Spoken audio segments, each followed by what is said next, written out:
Jadi kalau kita berhadapan sama sahabat yang sedang sakit kan, apapun sakitnya ya, termasuk yang COVID nih ya misalnya ya, atau ada temen ya, terutama perempuan ya, sedang sedih karena masalah sama anaknya, sama suaminya, buat dia cerita dulu. Jangan di awal-awal udah langsung kita, nanti kamu gini, susah. Kenapa? Karena perempuan harus ngomong. Bisa jadi dia sakit itu karena kurang ngomong, bisa jadi gitu. Iya. Ya. Nah, didapati begini ya. Ini tidak semuanya ya. Sebagian besar orang-orang yang cancer memang ada faktor predisposisi adalah genetik. Ya, dia turunan bukan turunan kankernya ya, tapi selnya cepat berbelah. Kenapa saya cepat berbelah? Karena terlalu banyak menampung kesedihan, kekhawatiran, kecemasan. Jadi satu sel itu nggak cukup nampung berat, makanya dia berbelah untuk nampung satu kesedihannya. Itu orang CA ya. Makanya kalau kita mau bantu ya, kita mungkin ngobrol-ngobrol dulu, terus pas dia cerita dengerin dulu, biarkan dia keluarin dulu. Karena buat perempuan pada saat kita ngomong itu tanpa terasa naik levelnya.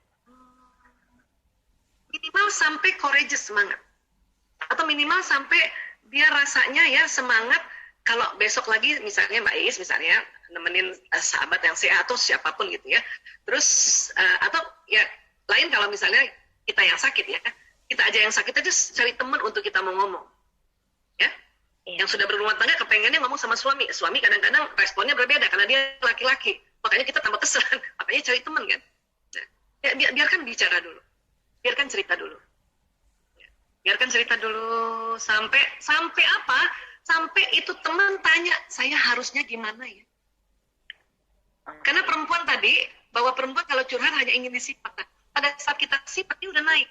Itulah WHO minta supaya kita nggak depresi. Let's talk, ayo ngomong.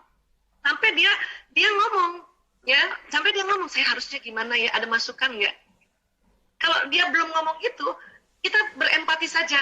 Aduh, saya kalau jadi kamu tuh, mungkin nggak kuat loh. Kamu luar biasa kuat. Jangan kasih nasihat dulu. Orang kalau lagi levelnya di bawah, nggak bisa terima nasihat. Lain kalau seminar kan kita memang datang untuk memaparkan teknik-teknik. Ya, saya lagi nggak tahu teman-teman sedang marahkah, sakitkah, sedihkah ya. Tapi kalau kita lagi one on one kayak gitu, kita dengarkan dulu. Nah, kalaupun dia nggak tanya saya harus gimana, kita dengerin dia ngomong aja, dia udah menyembuhkan dirinya sendiri. Itu namanya salah satu teknik self healing. Dia bicara, akan nangis. Dan pada nangis nggak usah kita bilang sabar. Wih, apa marah itu? Ya, sabar. Kadang-kadang udah mau naik semangat, turun lagi ke marah. Usap aja belakangnya. Ya, aku juga kalau jadi kamu sedih. Makanya tadi namanya berempati. Turut berduka, turut misalnya ya. Usap belakangnya. Kalau bisa ketemu ya. Tapi kan sekarang ini susah lagi nih kalau ketemu. Ya, jadi kayak gitu ya Mbak Is ya. Jadi dengerin. Nah, kalau dia tanya, ini kalau temen ya. Tapi kalau misalnya kita yang sedang kondisi itu, ya, kita itu tadi. Kalau nggak ada orang bisa diajak bicara, kita ngomong, ya Allah, izinkan saya bicara. Saya sering itu kalau ngomong sendiri. Tapi karena saya tahu bahwa saya ngomongnya sama Allah, ya, saya merasa memang saya sedang bicara. Kadang-kadang habis sholat, atau kadang-kadang lagi sholat, saya ramai aja di kursi atau di kamar, nyender di tempat tidur. Ya Allah, saya begini, ya Allah. Dan teman-teman anak-anak saya juga paham tuh kalau ibunya lagi dialog sendiri, itu nggak diganggu. Kenapa? Biar keluar tuh. Ya Allah, saya nggak usah dianggap, kayak orang gila, nggak usah dianggap gitu. Nah, kalau perempuan nggak ngomong, itu bisa-bisa jadi gila. Emang. Tapi dengan ngomong sendiri dan kita bilang, ya Allah, saya begini, dan kita kasih tahu anak-anak saya lagi terapi nih. Itu insya Allah malah jadi sembuh, naik dia level emosinya. Ya, kurang lebih kayak gitu Mbak Is. Nah, nanti kalau biasanya kita kalau udah minimal rasanya ya udah ngomong sama Allah, terus kita langsung ingat, oh iya ya, Al-Quran. Baca deh tuh, ayat demi ayat, oh, tanpa terasa dia naik, ayat demi naik, sampai akhirnya enlightenment. Alhamdulillah. Insya Allah frekuensi naik dan semakin sehat. Move on, itu tadi yang saya sampaikan, bahwa kita tarik nafas panjang, istighfar perbanyak. Ya, dan ada tambahan dari Rasulullah, yaitu apabila kita kesel sedang berdiri, marah sedang berdiri, sedih sedang berdiri, suruh duduk. Dan itu luar biasa. Merubah posisi. Duduk mau lebih enak lagi nyender. Nah, kemudian tadi tarik nafas, istighfar, astagfirullahaladzim. Astagfirullahaladzim. Wah, itu tanpa terasa saya menangis, tidak apa-apa. Karena air mata itu adalah ya obat atau cara atau hadiah dari Allah, terutama untuk perempuan, untuk wanita, untuk membasuh kesedihannya, membasuh kekhawatirannya, membasuh ketakutannya. Nah, biarin aja.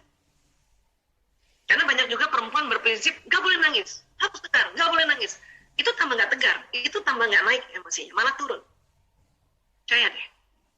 Ya, maka kita di dalam ilmu memanajemen emosi, kita diperbolehkan untuk ya mengeluarkan air mata. Yang penting tidak mengeluh.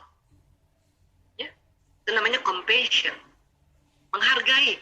Ya Allah, saya sedang sedih, ya Allah, saya sedang khawatir, ya Allah. Ya Allah, saya sedang kesal sama suami saya, ya Allah. Saya sedang kesal sama anak saya, ya Allah. Astagfirullahaladzim, angkat sedihku, ya Allah, angkat kesalku. Waiza, saya udah duduk, saya udah tarik nafas, saya udah istighfar, masih kesel. Apa kata Nabi? Rebahan. Rebahan. Karena dengan posisi rebah, kepala rata ya, nggak usah pakai bantal ya, kepala rata. Dan pada saat itu tarik nafas kita istighfar, itu akan ada tarikan lewat pembuluh meridian tadi, sinyal tadi, itu mengeluarkan kepenatan, jatuh ke tanah. Jatuh ke tanah. Dan lebih bagus lagi, rebahannya jangan tempat tidur, terlalu tinggi ke tanahnya. Rebahan di bawah, Bu.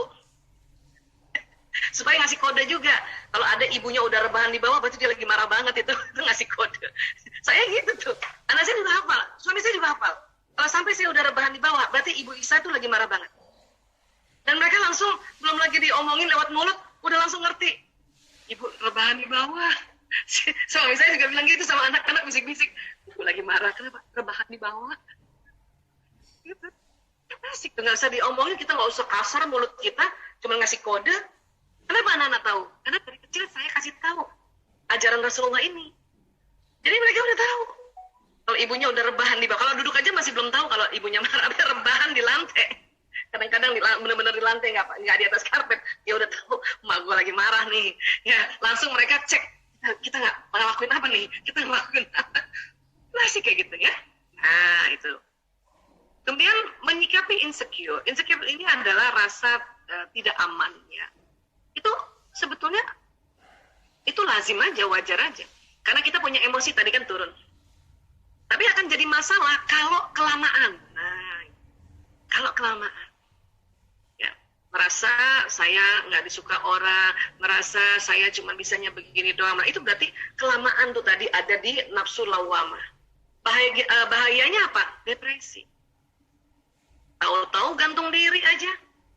Semua orang kaget, ya Allah, itu kayaknya anak itu baik ya, ibu itu baik, kenapa dia gantung diri? Padahal bukan masalahnya baik, ibu itu mendem. Emang nggak diomongin, tapi mendem, jatuh emosinya depresi, tahu-tahu gantung diri. Emang enak gantung diri? Nggak enak, Bu. Ya, makanya, ya, itu tadi, makin kita banyak belajar, kemudian makin kita pakai ajaran-ajaran dari Allah, insya Allah kita selamat. Ya. Kurang lebih kayak gitu, Mbak Syarifah, mudah-mudahan bisa terjawab, dan mungkin ada yang serupa juga bisa terjawab.